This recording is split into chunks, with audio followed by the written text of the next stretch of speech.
ng mga bagay tungkol sa issue ng EJK sa Pilipinas. Tama po ba yun?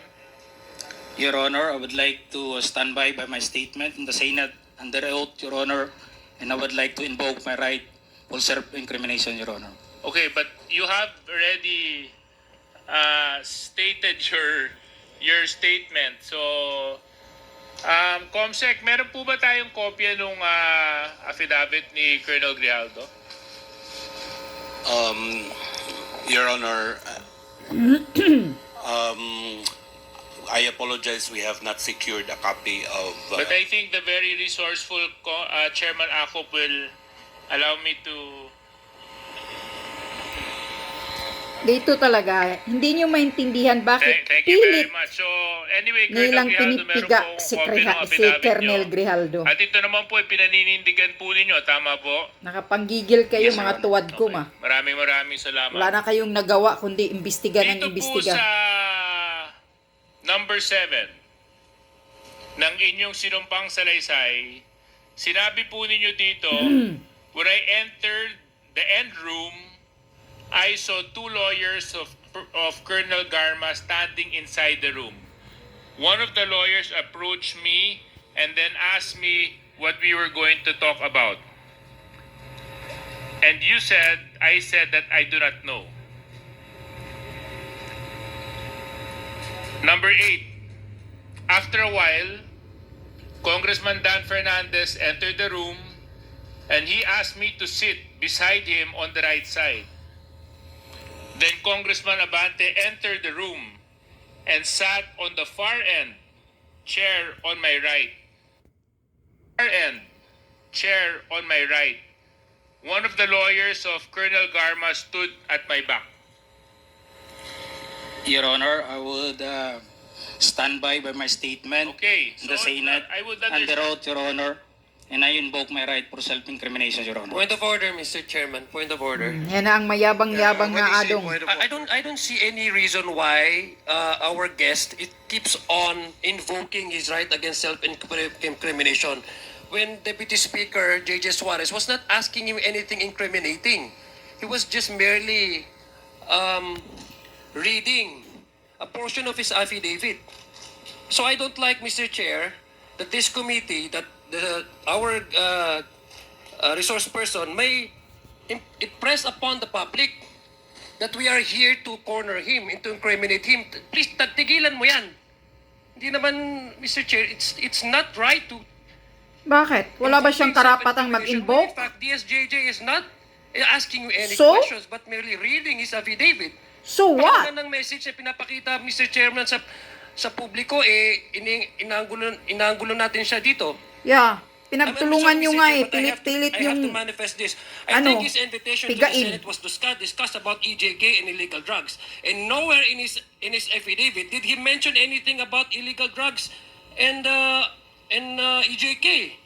He did not share any inputs or his knowledge on illegal drugs. So? His participation in that Senate inquiry was merely to besmirch the reputation of some of the chairmen here. Kasi And mga actually, mayayabang kayo. Mayayabang declare the kayo. integrity of the Quadcom. Akala nyo kung please, mga sino kayo. I hate to admonish. Yeah, I hate hearing I you have saying the that highest too. respect for our policemen. But please, Yes. Colonel Grijaldo, stop invoking your right against self-incrimination. Nobody's asking you any incriminating questions here. Yabang mo ah. And So what? Mr. Chairman, along the line of Congressman Adjong, I don't think it's incriminating because number 1, sinumpang salaysay niya po ito eh. Pirmado niya po ito eh. So how can he incriminate himself when he actually signed this affidavit? And this is a public document, Mr. Chair. So, if our resource person is invoking this right to self-incrimination, I think that is out of order. Okay. Then tigilan nyo na siya. Nang I'd imbis like to tanong remind ng the tanong. resource person that Tigilan nyo na. the questions being asked of you are the statements you made in your affidavit.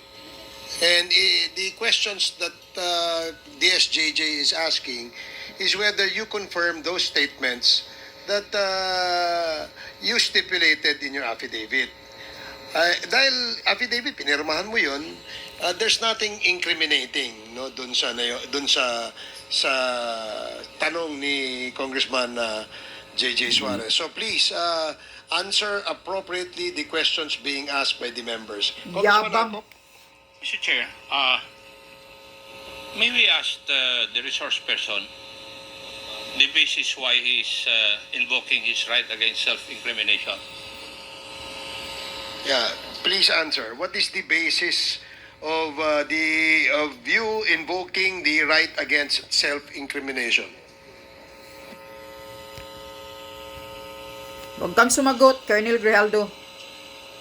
Police colonel ka, investigador ka dati. You know the basic rudiments of investigation. Alam mo dapat kung kailan i-invoke yung right against self-incrimination. Di po ba? Kasi nagko-conduct ka ng investigation eh. Now, may I know your legal basis why you are invoking your right against self-incrimination? Ayaw niya lang magsalita ka dyan. Ha? Kung mayroon kayong affidavit na hinahawakan galing sa kanya din, yan na ang sa inyo. Mr. Chair, if Why you keep cannot on provide asking any him? basis, I think I agree with the Honorable Adjong that he should not invoke that right. Thank you, Mr. Chair. Thank you. I share the sentiment. Kinulong of, nyo na nga Congressman siya eh. Arco. Huwag ka nang If magsalita. indeed, Colonel Grijaldo. the resource person cannot explain to this committee why he is invoking his right against self-incriminations in reply or in response to the questions raised by the SJJ Suarez, then I would agree that the gentleman is out of order, and perhaps do you have a lawyer with you, Colonel yan na. Grijaldo? Nandito may abogado ka ba? Palanayin mo na Would kung you may like- lawyer. Wala po, Your Honor. Do you want us to provide you a No, lawyer? wag. Hindi. No, Your Honor. Oh, good. Because your lawyer or lawyers that we can provide you Uy. will Wag, kasi assist you lulutuin ka on, pag lawyers nila. telling you what your rights are in Mm, this committee hearing. wag na. So, gusto mo ba mag-provide kami ng abogado? No. Wag. No, Your Honor. Yes. So you will I salute you, answer Colonel. and reply to the questions of the members. Now, DSJJ? Yes, Mr. Chair, maybe another opportunity we can provide to the resource person. Colonel Grijaldo, kung kayo po ay hindi komportable dahil nga maraming nanonood at nasa yan na nasa naman, publiko inaalok na po naman ang, sa ano. ang hearing na ito, would you want or would you request for an executive session? Oh, executive session na that naman, you parang can kayo-kayo lang. divulge the details and the truthfulness to the affidavit that you executed in the Senate hearing? No.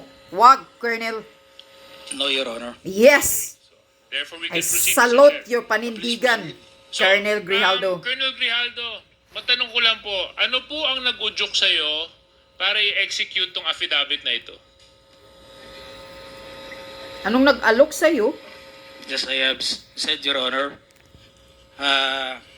during my opening statement in the Senate, it was Tuesday. We have a hearing here on Tuesday, and we ended up on the Wednesday on the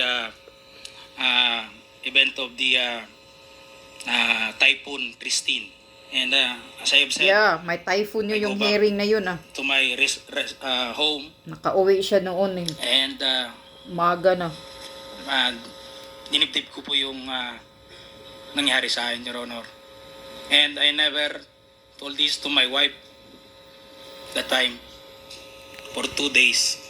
Until such time on the Friday, I was informed by the PIHAW that I'll be attending a Senate hearing.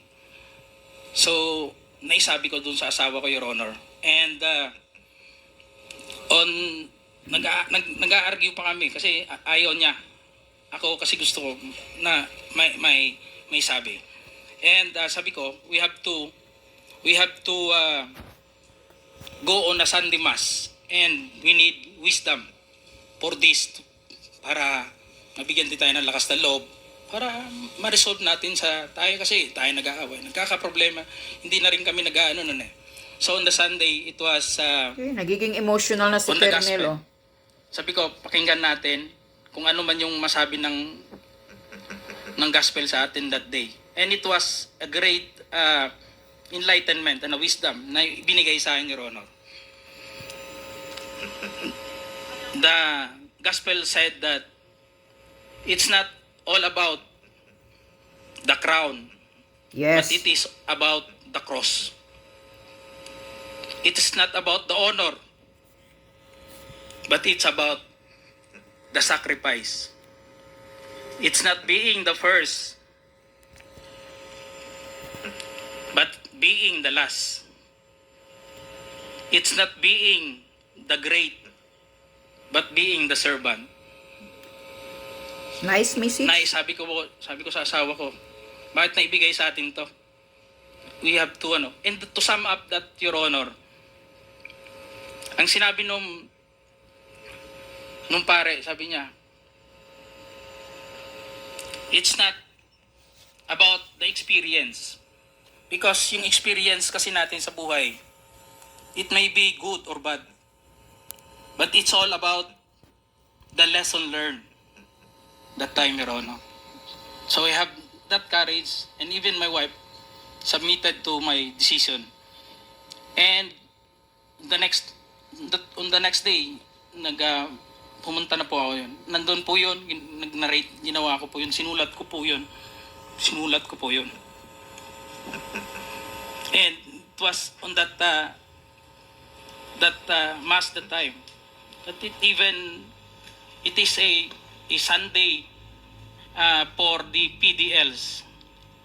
It was a Sunday for PDLs. Sabi ng pare, we have to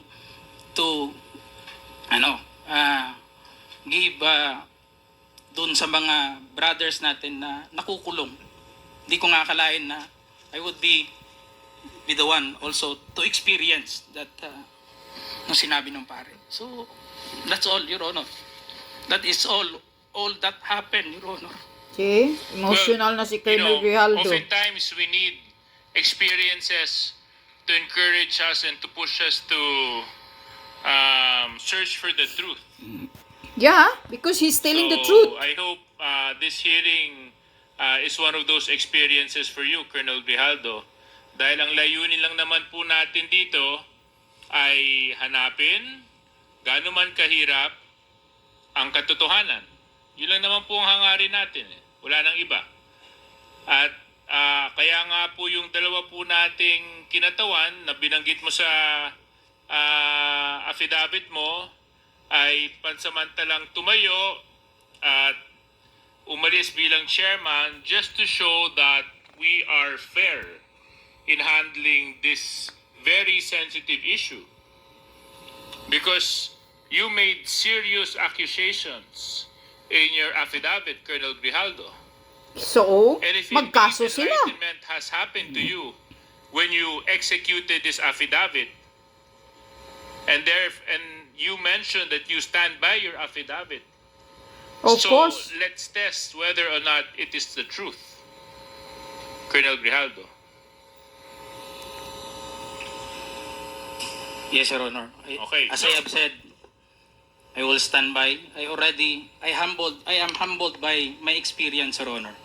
And I'm with sure this, Your you're Honor, but Mr. Colonel Grijaldo, I you will have to stand by understand. with my statement. You have to understand under one oath thing. in the Senate, Your You have Honor. to understand And I one would like thing to lang po. invoke my One right thing lang po. to self-incrimination, Your Opo, Honor. but you have to understand one thing, Colonel Grijaldo. Okay lang po yun kung para sa'yo.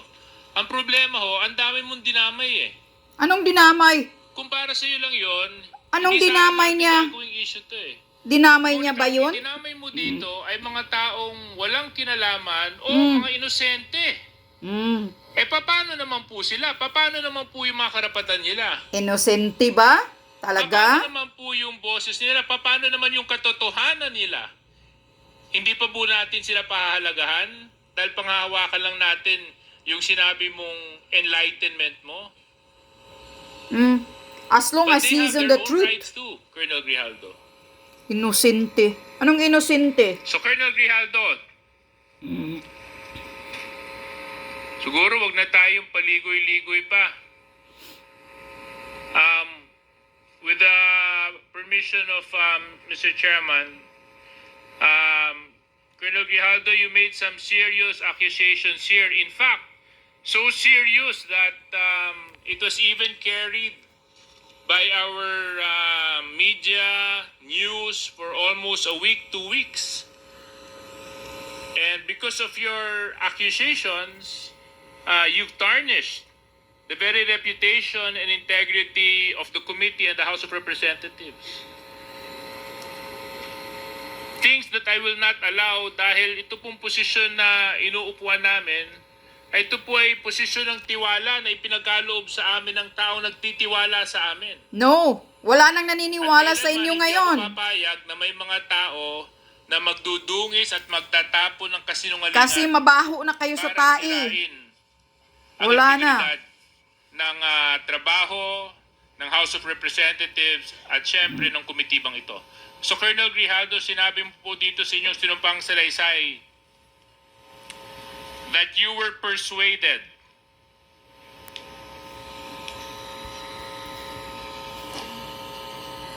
Your Honor, and you said, ikaw naman, Colonel, ganito lang yan. Alangan namang walang insidente o mangyayari sa panahon na yon. I answered that I served as COP, Chief of Police in Mandaluyong during COVID-19 pandemic, and there were less crimes committed and we did not receive any reward from anyone. I added that we only receive funds as additional MOOE support fund for the Peace and Order Fund of the LGU. But dito po sa earlier part, sinabi mo that you're persuaded. Is this true, Colonel Grijaldo? Your Honor, I will stand by my statement in the Senate under oath, Your Honor, and I would like to invoke my right for self-incrimination, Your Honor. That is out of order. Let it be of record that the statement made by this Hindi nyo resource matanggap person kasi. is out of order. Please continue, Congressman Gusto Suarez. nyong pipigain. Number 17, sinabi nyo dito, I then respectfully told Congressman Dan Fernandez that anyone can debunk my statement if I confirm the testimony of Colonel Garma about DDS in 1999. Since I was not a member of the PNP at that time and I have no knowledge as to the reward system. Additionally, I said that the work of policemen are noble that requires great sacrifice even without reward or award. It is our moral obligation and a call of duty to serve our country and our people. If I may continue, Colonel Grijaldo. At sinabi mo, Congressman Dan asked me, Colonel Garma, anong masabi mo sa kanya tungkol kay Barayuga? I politely told him I cannot comment on the case when I respectfully answered him, Sir, mahirap yan. Kasama kami sa nag-iimbestiga at hindi ko alam kung anong kinalaman niya at may investigasyon din kami, baka ma-incriminate ako, sir. Tama po ba ito, Colonel Grijaldo? Your Honor, Yes or no lang po, ha? I will stand by my statement in the Senate under oath, Your Honor. Yes. I would like to invoke my right for Maiirita talaga kayo sa sagot niya. The resource person is out of order, Mr. and Chair. let it be of record that he is continuously disrespecting That's not this that committee disrespecting. by refusing to answer appropriately to the questions propounded by the member. Alam mo, Colonel, if I may, DSJJ, binibigyan ka namin ng pagkakataon dito eh. Nung nasa Senado ka, ang tapang-tapang mo eh. Ayan na, Bakit lumabas dito ng ayaw mo kayabangan mo, magpapakita rito? Barbers. Ipakita mo yung the same candor, the same tapang na pinakita mo doon. Di naman siya matapang doon ah. Di ba? Ano bang matapang na inano niya, Bakit nilabas? hindi mo gawin yan dito ngayon? Nagsasabi lang siya ng katotohanan sa Senado. Ng right against self-incrimination eh. Tinatanong sa'yo, relevant question. So, karapatan niya yan, Tapang ka lang mag-invoke. sa Senado kasi may kakampi ka. Ayan na. Dito ka magpakita ng tapang mo. Hindi yung nandoon ka lang. Alam mo, ang mahirap kasi sa'yo, gusto lang nating malaman ang katotohanan sa likod nito. Ano kayang katotohanan? Dinamay mo pa yung mga kasama na, hindi dahil sa kasama namin sila, kundi hindi tama ang nangyari at ginawa mo. You are trying to besmirch the reputation of this committee. Sarili mo lang yan. Itong committee ito, hindi ito gawa-gawa lamang. Sariling expectation mo. Ito'y pinapayagan ng ating saligang batas. Ito'y pinapayagan at pinayagan ng 300 mahigit na membro ng Kongreso na kung saan ay merong mandato ng taong bayan. Yes, noon yon. Pasusin ito. Yabang nyo ngayon. Power Yung tapang tripper. nawawala eh. Tawagin mo yung kakampi mo. Abaw. Sino kayang pinatatamaan niyang kakampi, ang Colonel, nag-imbento ka ng kwento. I think si Senator Bato And then you pinapatamaan speak mo, about honor. And then you speak about the gospel of that was given to you by a priest, talking about honor, and which alam mo ba kung bakit merong honor? Kayo ang walang honor. My May God. honor ka. As simple as that. You're a police officer and you should have ang kasi, yun ang dito eh. Anyway, DSJJ, you can continue. I told Okay. Ito lang. Kasi gigil na ako dito kay Barbers ang sobrang yabang. Unang-una, I salute you, Colonel Grijaldo, sa paninindigan mo at prinsipyo mo. Alam ng mga taong bayan ang ginagawa ng Quadcom sa'yo, and we are here for your support. Saludo po kami sa inyo, Sir Hector Grijaldo, sa paninindigan at prinsipyo mo na nasa katotohanan ka. At ito ang para sa iyo, Barbers. Napapanood ko yung investigasyon ng Senado noon kay Grijaldo. For your information, Barbers, hindi po siya matapang doon, kundi he's just saying the truth. Sinasabi lang niya kung ano ang nangyayari. Yung tinawag siya sa kwarto, pumasok si Dan Fernandez, may mga 2 lawyers doon, ni Garma, and then for a few minutes pumasok si si Abante. Yun lang ang sinasabi ni Grijaldo. Yung pinagsumpaan niyang affidavit niya, yun ang binabasa niya sa Senado. Hindi siya nagtapang-tapangan. He's always standby before his own katotohanan. At ito, Barbers, ang itanong ko sa iyo. Sa pagpipilit ninyo ngayon na patuloy-tuloy kayo ng pag-imbestiga kay Colonel Grijaldo, ano bang batas ang makukuha niyo dyan? Anong batas? Nakitang-kita naman dyan sa investigasyon ninyo na parang pilit niyo siyang pipigain na umaamin na mali yata. Baka yun ang gusto nyong marinig. Na aaminin niya dyan sa inyo na mali yung ginawa niyang affidavit. Iyon ba, Barbers? Ang gusto mong marinig? Wala na, Barbers.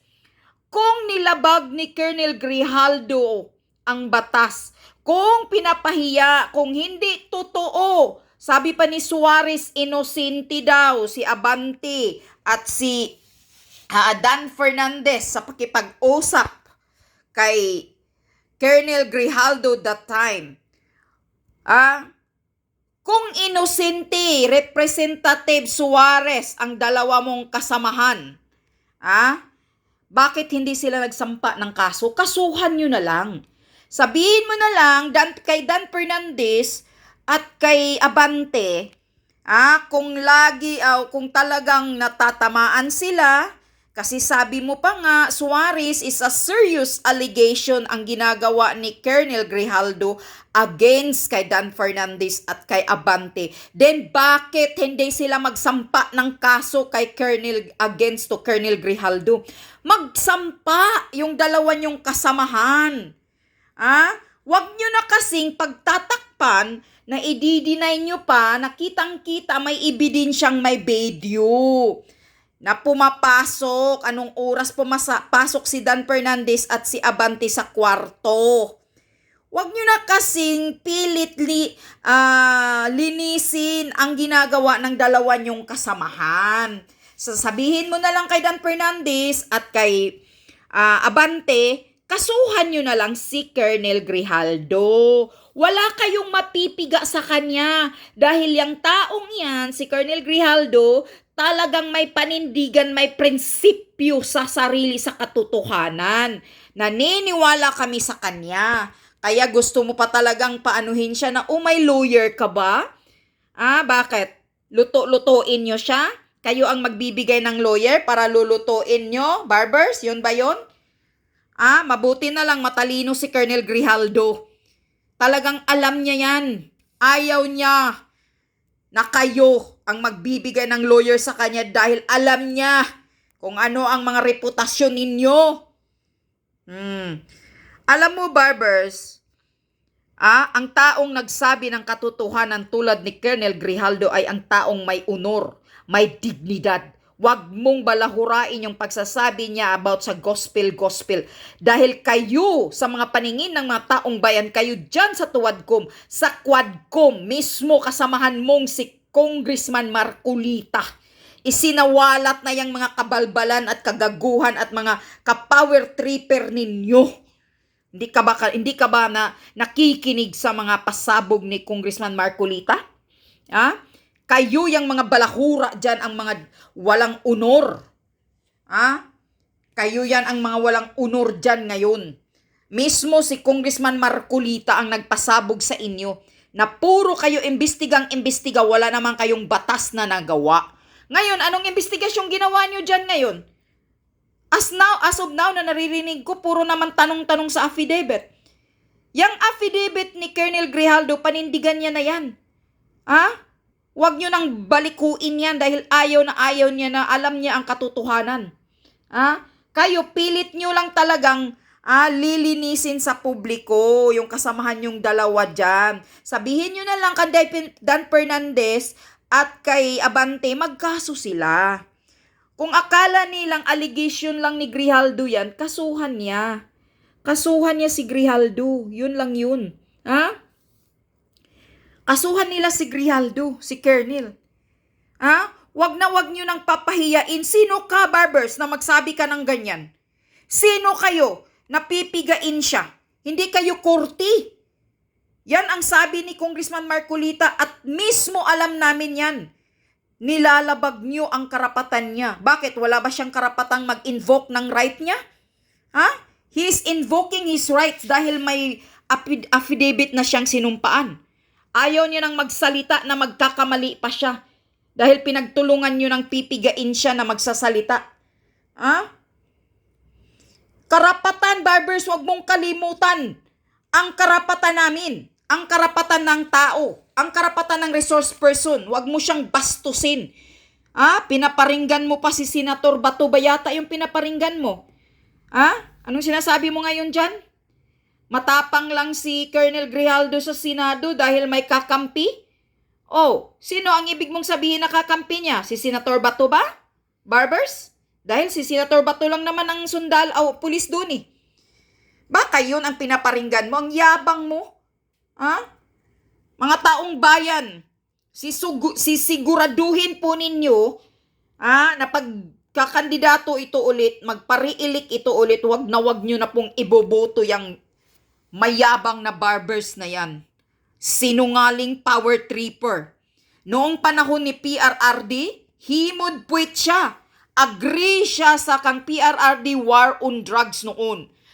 Ano po yung sinasabi niya doon sa speech niya? Sabi pa ni Barbers doon sa speech niya, noong panahon ni PRRD na nag-declare ng war on drugs, sabi niya pa, mas maano tayo ngayon, masaya daw siya. Parang ganun yung statement niya, na the only president, si PRRD Duterte na lumalaban sa mga durugista. Tutulungan po natin siya na magsugpo at magpapatuloy ang war on drugs niya. Diba? Sinabi mo yan, Barbers, noong panahon ni PRRD. Pero ngayon, ano nang nangyayari? Himod puwit ka na kay Bangag Marcos Adictos. Ano na nangyayari? Mismo si PRRD. Inaano mo na, sinusunggaban mo ng patalikod. Yan ang katotohanan, traidor ka. Noong panahon ng war on drugs ni President Duterte, agree ka, pumayag ka, pinagyayabang mo pa sa speech mo. Putang ina ka. Tapos ngayon, tinuligsa mo. ng ex-president sa war on drugs niya na maraming natutulungan, maraming nananahimik, tumahimik ang buhay ng karamihan dahil nawawala ang mga durugista sa kalsada, nawawala ang mga kriminal sa ginagawa ni ex-president Duterte. Putang ina ninyo, hindi mo nararamdaman yan, palibhasa hindi ka pa nabiktima ng durugista. Sana ipagdarasal ko, mabibiktima ka sana ng isang durugista. Putang ina ninyo, wala kayong kwenta.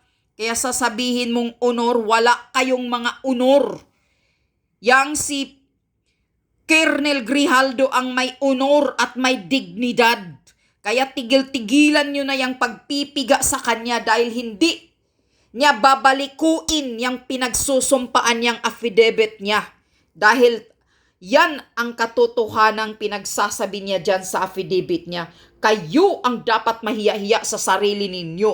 Pilit nyo siyang pipigain.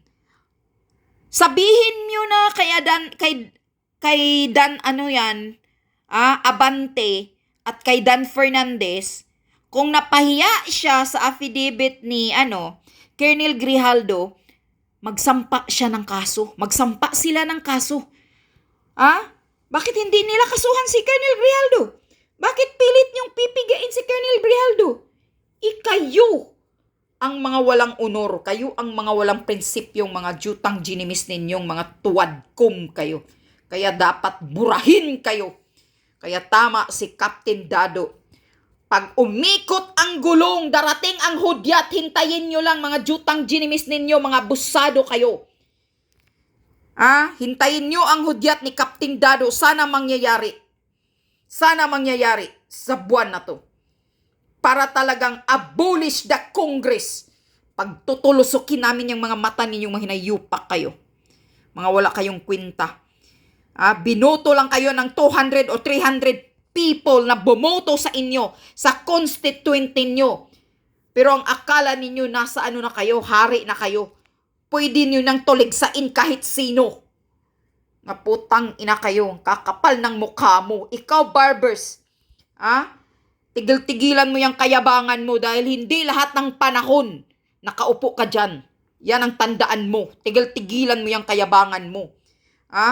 Dito ako nang gigigil sa iyo sa sinasabi mong matapang. Anong pinagtatapang niya sa Senado? Wala naman siya pinagtatapang sa Senado. Nakikita ko yung investigasyon sa Senado. Sinasabi niya lang ang buong katotohanan na nangyayari sa ginagawa ni Abante at ni Dan Fernandez dyan sa Congress. Kaya wag mo na siyang pipigain. At karapatan niyang mag-invoke ng rights niya kung ayaw niyang sumagot sa mga tanong ninyo. Mga demonyo kayo dyan. Ang ina ninyo. Dapat kayong burahin dyan sa Congress.